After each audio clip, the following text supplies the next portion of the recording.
Photo কৃষ্ণকে এঁকেছে আর এই মেয়েটা কালীকে এঁকেছে।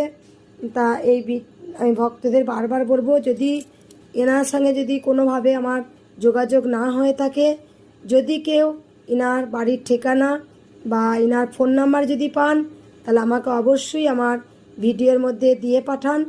আমার ভিডিওর মধ্যে ওনার ফোন নাম্বার আমাকে দিন।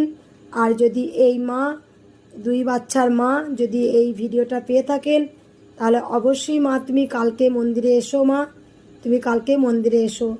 এই মায়ের কাছে ভিডিও যদি না পৌঁছায়, যদি এই মায়ের কেউ ঠিকানা ফোন নাম্বার যদি পান, তাহলে আমার কমেন্ট বক্সে ওনার ফোন নাম্বারটা আমাকে দয়া করে দিয়ে দেবেন। আমাকে যদি এই হেল্পটা কেউ করেন, তাহলে আমি খুব আমার মন খুব খুশি হবে। জয় কৃষ্ণকালী মায়ের জয়। সবাই ভালো থাকবেন, সুস্থ থাকবেন। আমি আবার একবার গানটা চালিয়ে দিই।